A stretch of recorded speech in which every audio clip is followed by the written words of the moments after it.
Okay, good morning once again to Political Science 303, ladies and gentlemen. This morning we shall be starting our new case, the US case. We have so far covered a discussion on scope, method, and comparative politics. Then we talked about the modern state, then democracy.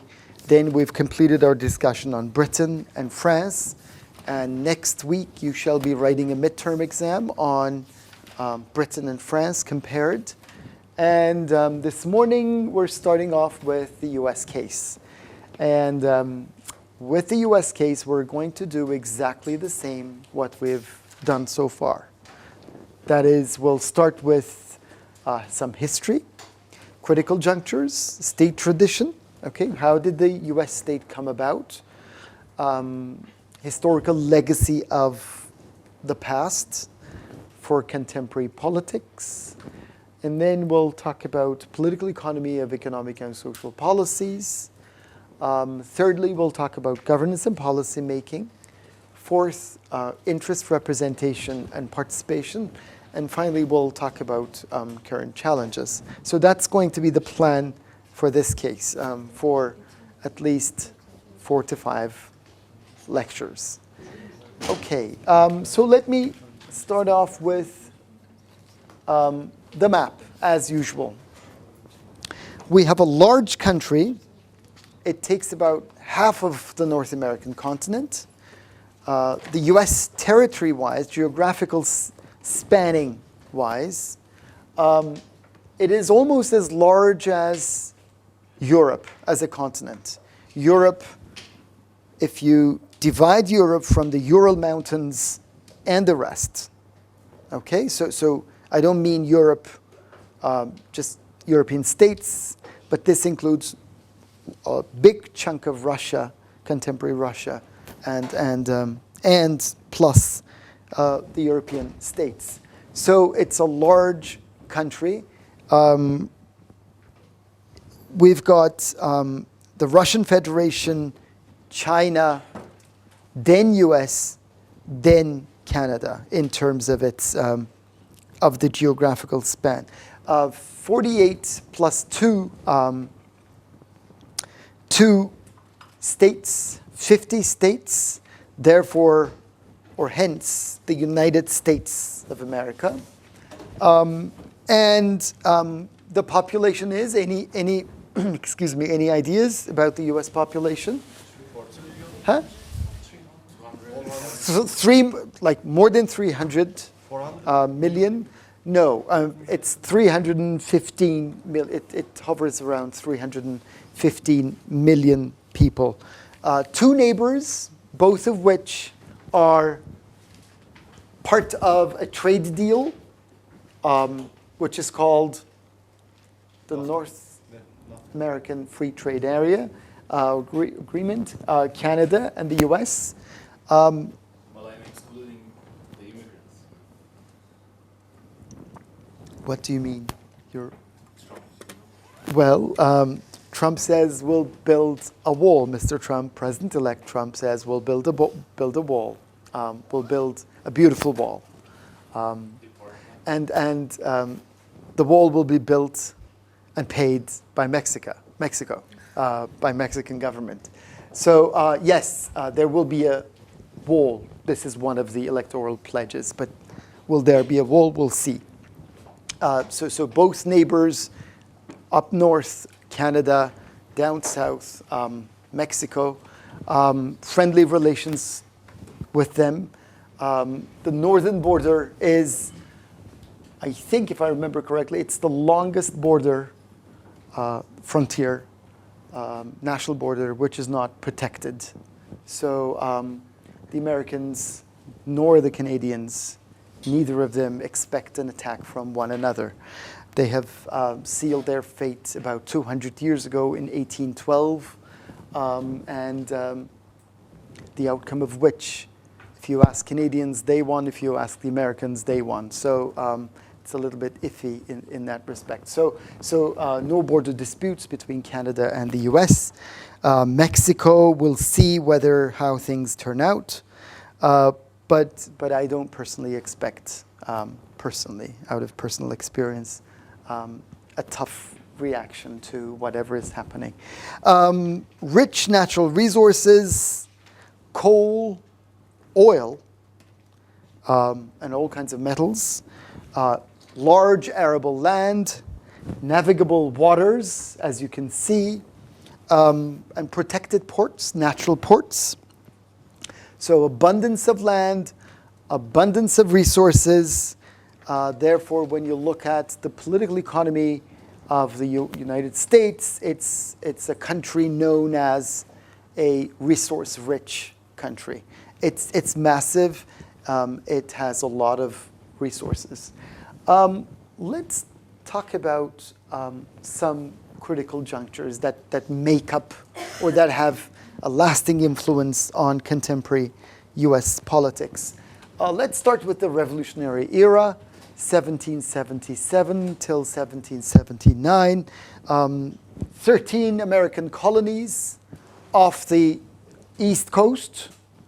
They're called the American colonies under British rule. But they say that we want to, secede from British rule. So we are tired of paying taxes for the British Empire.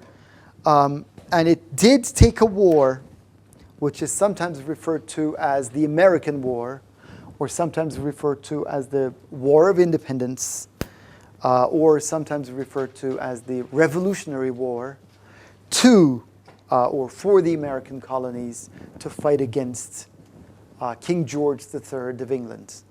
So, so there was a war waged between the 13 colonies versus the British colonial imperial power. But at this time, there was a civil war in the sense that parts or some parts of the population wanted to remain loyal to the British Empire. They were called the Loyalists.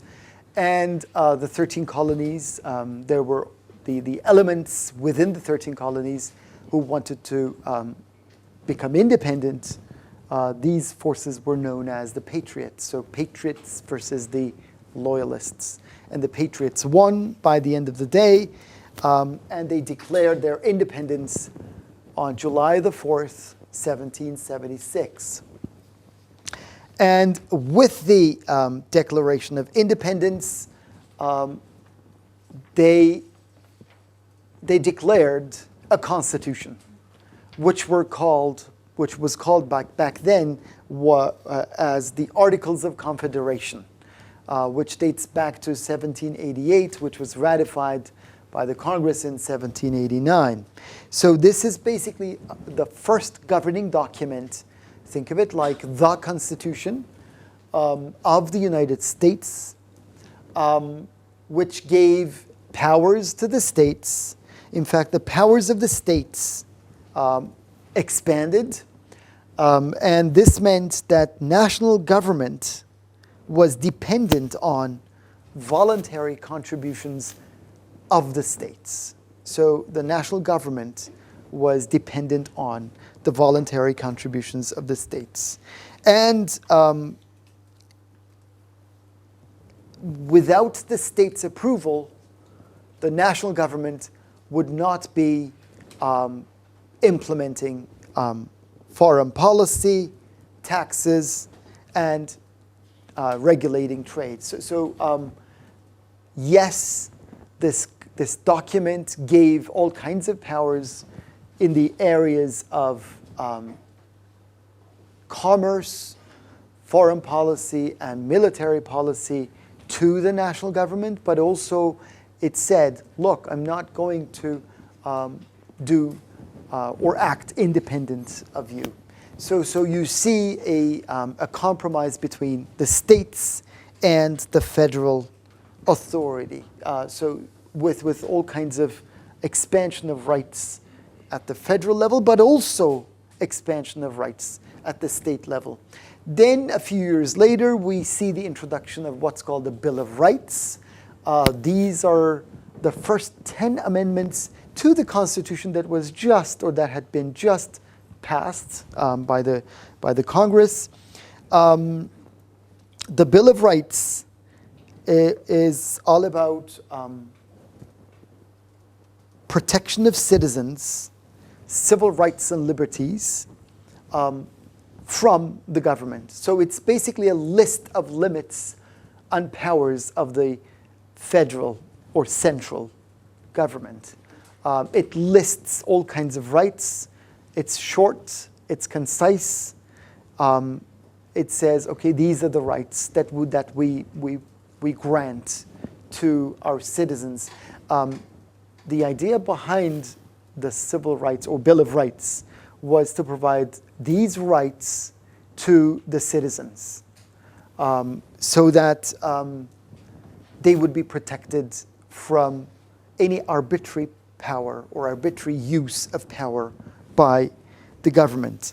So basically, this is the first 10 amendments to the Constitution, which came as one single, unified, coherent document known as the Bill of Rights. Financing of the federal government, independent of the states, was one of the issues in the Constitution. The president would be independent of the legislature. The president as an institution, as a post, is now independent of the legislature. And there is limited citizens' voice, indirect election of the president, indirect election of the senators. And here women would be not given voting rights, but all these rights were expanded by the Bill of Rights in about a few years. Then another critical juncture, another milestone, 100 years later almost, is the Civil War and what's called the Reconstruction or the Reconstruction era. The Civil War grew out of a struggle of power between the national government as opposed to the state governments. So there was much debate with respect to the issue of slavery, which had all kinds of ramifications about the agricultural sector, trade and all that, but the struggle for power stemmed from expanding the rights of slavery, expanding the slavery mode of, or slave mode of production to the Western territories. So slavery was a huge question. Then there emerged a civil war on this very issue. For about 4 to 5 years, 1861 to 1865, the Union North fought against the secessionist South, which is called the Confederacy, or Confederate of American States, Confederation of American States. So the North was saying, hey, we want to abolish slavery, and the South says, hey, we don't want to abolish slavery. In fact, we want to, expand slavery to the Western territories. And the Civil War ends with the North defeating the South, with the victory of the North, the Unionists. Slavery was abolished in the entire country. So this was a landmark decision for a young state, which was not even 100 years old. Then the entire country was under Reconstruction between 1863 till, right in the middle of the Civil War, until about 1876, 1877, in which we see the restoration of national unity. And in addition, we see the strengthening of the national government. So relaunching of the state.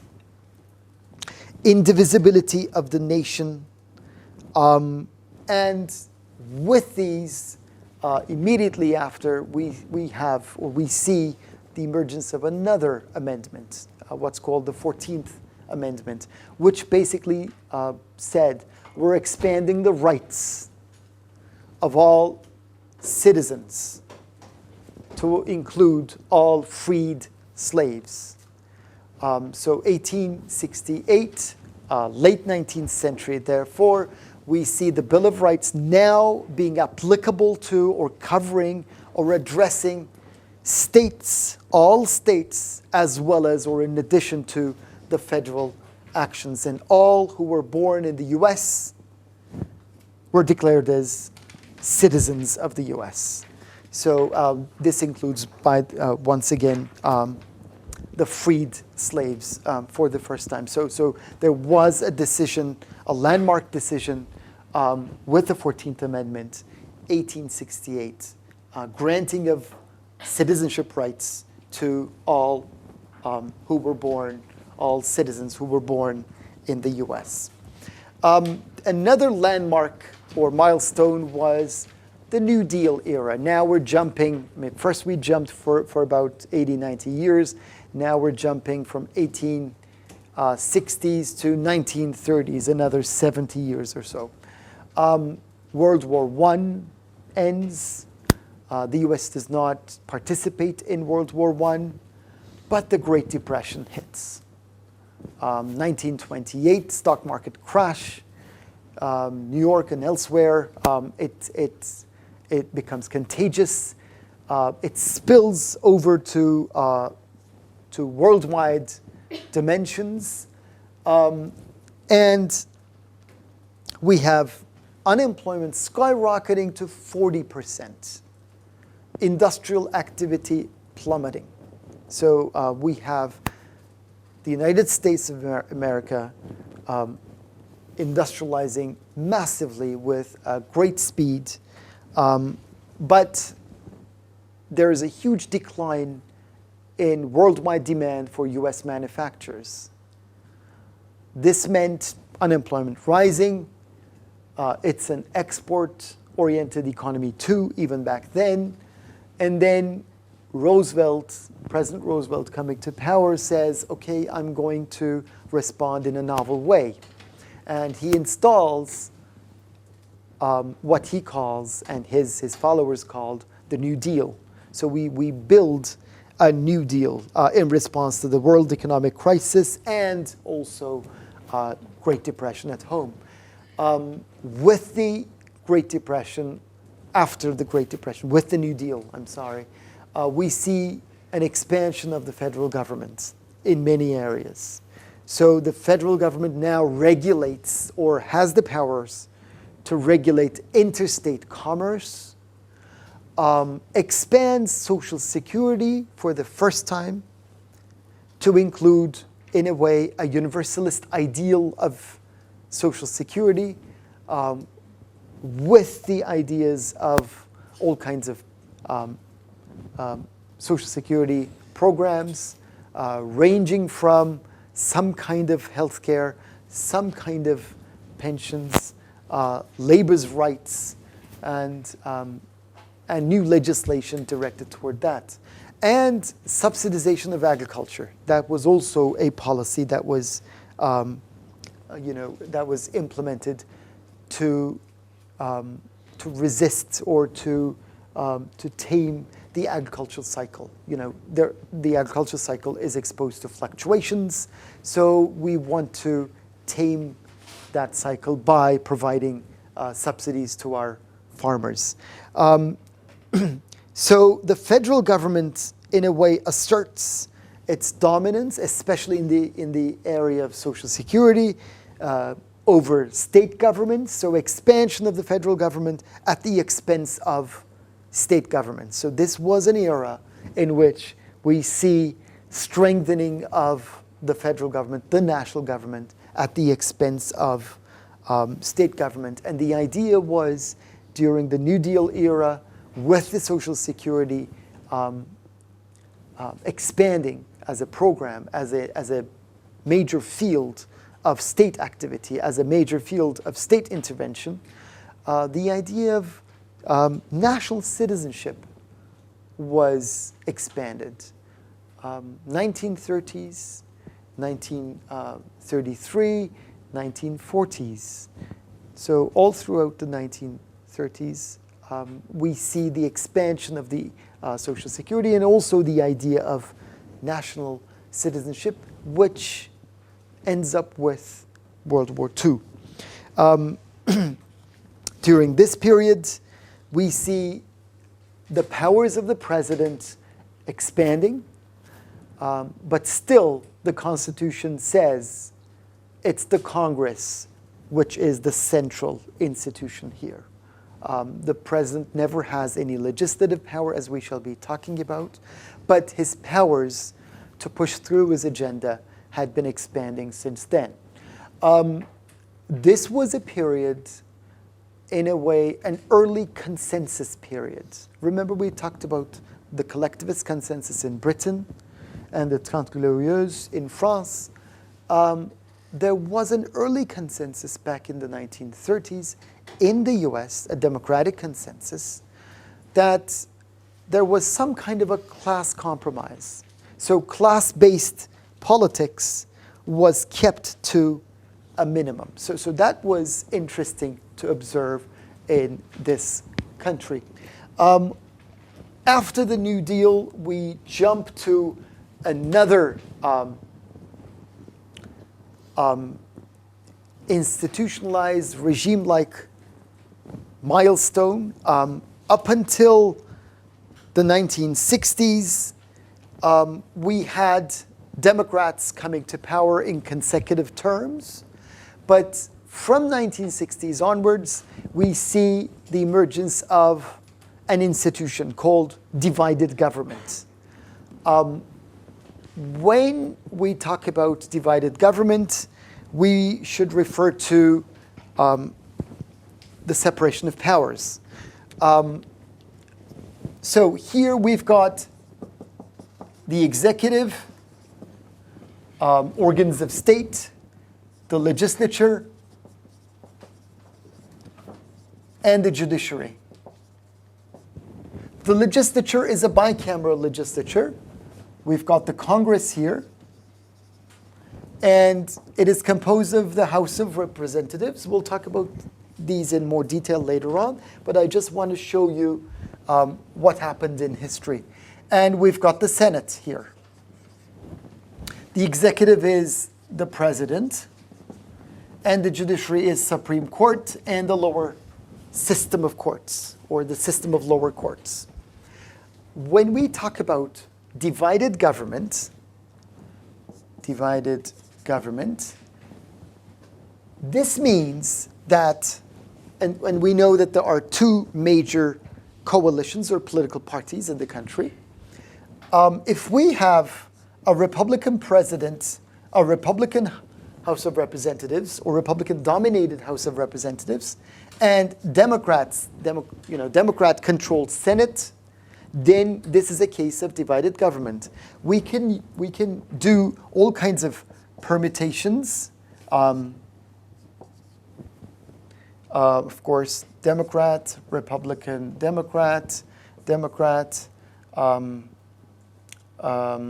Democrat, Republican, and all that. So this means that the executive versus the legislature, so it may be divided, there may be a division with respect to who controls which organ of state, which branch of government, or that there would be, because of the bicameral nature of the system, we see divided government or divided Congress with respect to the House, or who controls the House and who controls the Senate. So since 1969, we had only 5 instances of the opposite of divided government. The opposite of divided government is called unified control. Okay? So the presidency and the Congress had been dominated by one single party only 5 times until this year, until the end of this year. So Democrats controlled since 1968, Democrats controlled all 3 institutions, i.e. the president, and both houses in the Congress, both chambers, from 1977 till 1980 for about 4 years, 1993 till 1994 under Clinton, under Clinton, then 2009, 2010 under Obama. Okay, so 1, 2, 3 instances, and if you add up the numbers, do the math, it's just a few number of years. The Republicans controlled all 3 positions, or 1 position and the institutions, the 2 chambers at the same time. In 2001, 2003, 2007, with Mr. Trump's election, with the Senate as well as the House being controlled by the Republican Party, we'll be witnessing the 6th time of a Republican president, a Republican House of Representatives, or Republican-dominated House of Representatives, and a Republican-dominated Senate. And this would be called what's the opposite of divided government. It's called unified control. We refer to divided government in the US. What would be its counterpart in France? So what would we be calling, in the case of France, we have one party dominating the legislature and the other party dominating, one party dominating the legislature, and hence the lower arm of the executive, the cabinet, that part of the executive, and the other executive, i.e. the president. So when we have a prime minister and the president not coming from the same party, not representing the same party, then we'd call that cohabitation, which may be a good question in the exam. So the 6th time will be next year, where we will have a House of Representatives dominated by, with a majority of Republicans, the Senate with a slight majority, 51 to 49 or 52 to 48, we'll see, and the president, all representing the same political party, with the same political faction. So it'll be the 4th time under Republicans, and therefore, what's important to remember is that unified government has been an exception since 1968. And I think from 1928, we had this also, but we had quite a number of years the Republicans dominating all these 3 organs, or 2 organs at the same time. And we'll see that the judiciary, the Supreme Court, may also be dominated by the Republicans, in the sense that we now have 4 justices who are liberal, who are more pro-Democrat, another 4 who are more conservative, who would be thinking along the lines of Republicans. We have 1 missing justice, who will be appointed by, who was thought to be appointed by President Obama. But now we'll have President Trump appointing that judge. So we will also have a conservative dominated Supreme Court soon too. So at the end of these, all these elections that have been taking place a few days ago. So 2017, things will be like with respect to the House of Representatives, 239 seats Republican, 193 seats Democrat.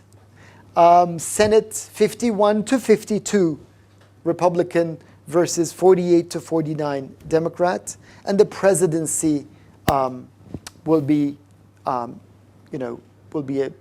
controlled by the Republicans.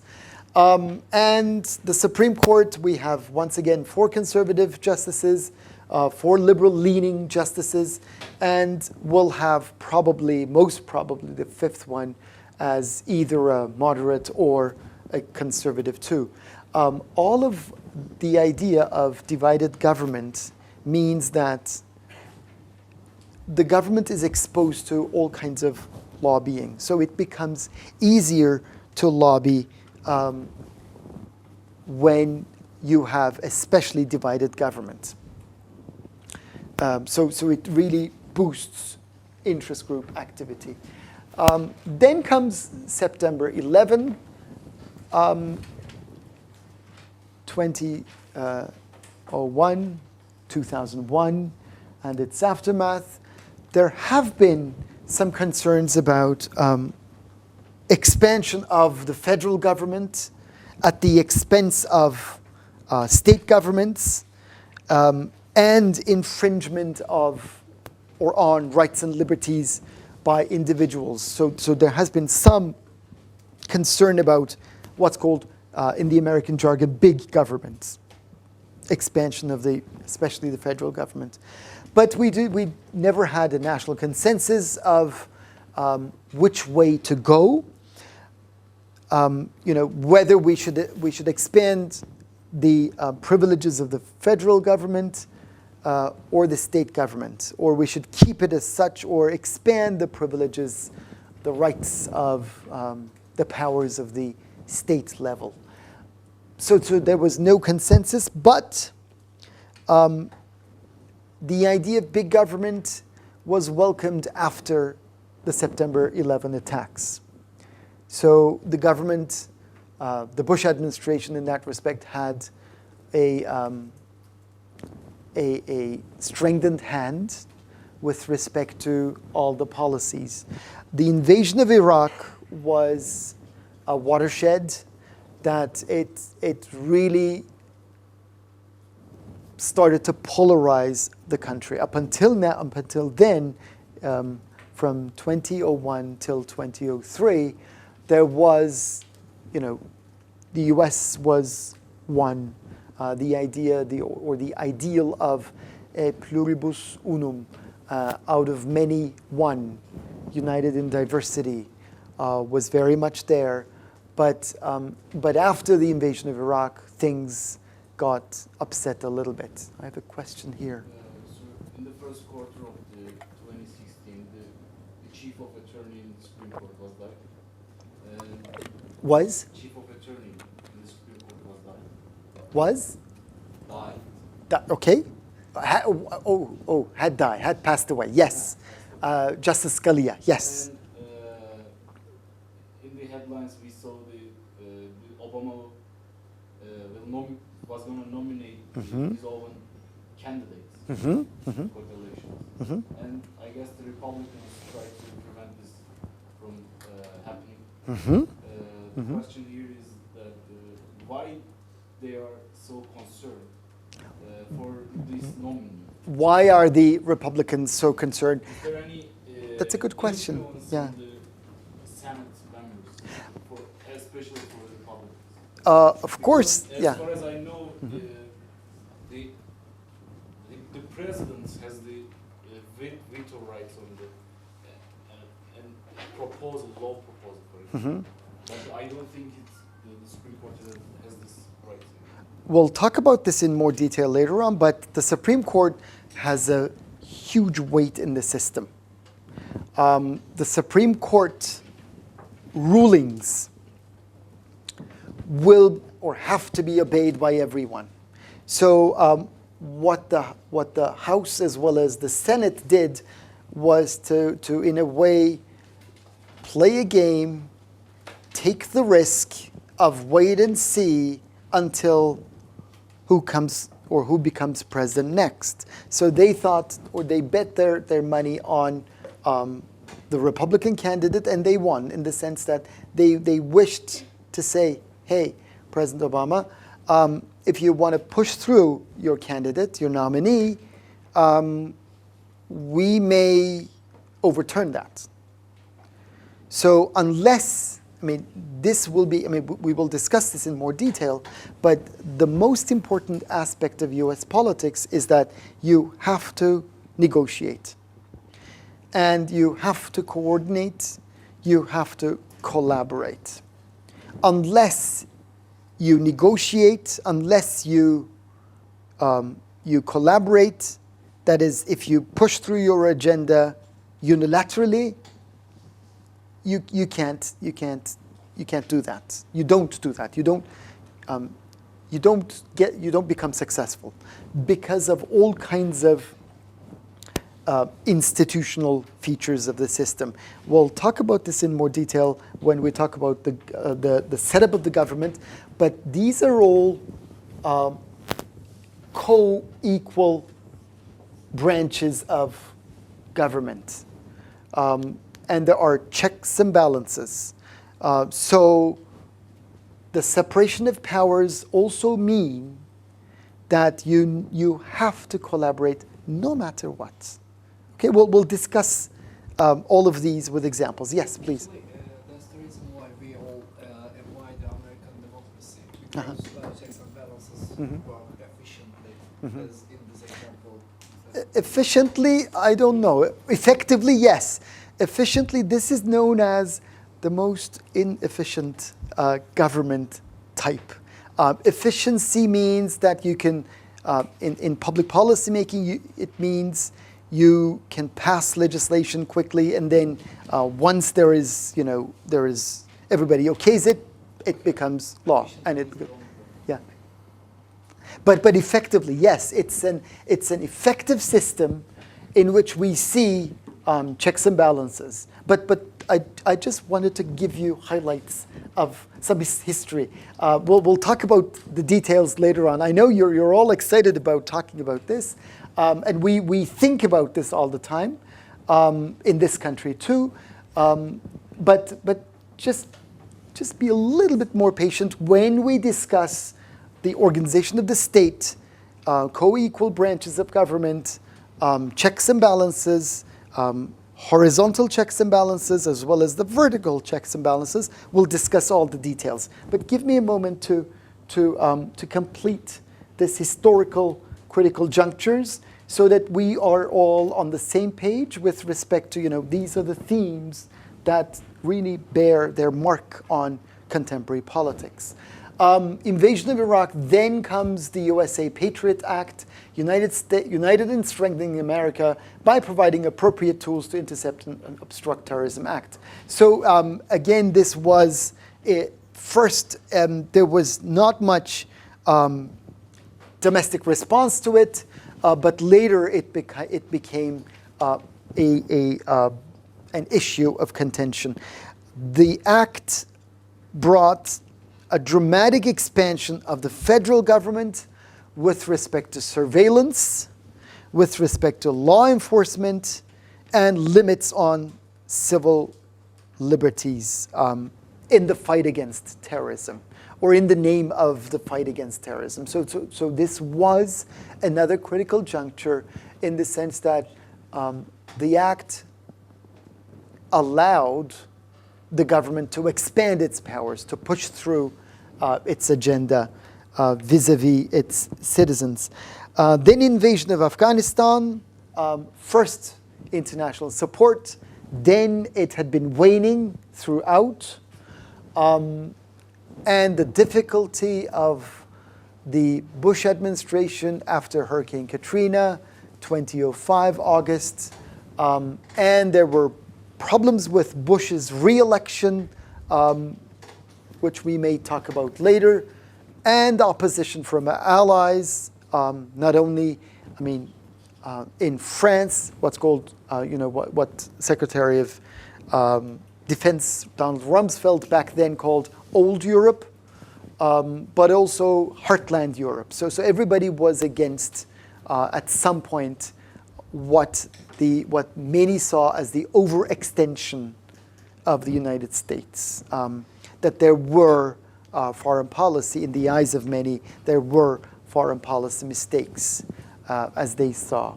And many still see the US as, overstepping into the Middle East and elsewhere in its neighborhoods, so that, whatever we're having today has something to do with whatever the Bush administration did back then. That was why, or one of the reasons why, the Obama administration wanted to withdraw from Afghanistan, but also from Iraq and elsewhere. So these were basically the landmarks or the critical junctures in which we had the expansion. As you can see, you see the expansion of the state power, national government, vis-a-vis, at some points, at some critical junctures, or at the expense of state-level jurisdictions. So basically, these are the critical junctures in U.S. history, which have ramifications for our discussions when we talk about the organization of the state, and also we'll talk about social policy. So we'll come back to the New Deal era. We'll talk about interest representation and participation. We'll talk about divided government, lobbying, iron triangles, and all that. So basically, think of this as a preview of coming attractions, as you see in the movies. But as you see, what's important here is that there has been a continuity with respect to the expansion of the federal government, the role of the state, the penetrative ability of the state, the centralized state or central state, federal state, in the lives of its citizens. I think that concludes my discussion here. Next class we'll start with, well, first we'll write the midterm exam, and next Friday we'll start with political economy of economic and social policies. I'm sorry, no, of course not. We'll start with the organization of the state. Okay, I'll see you next class.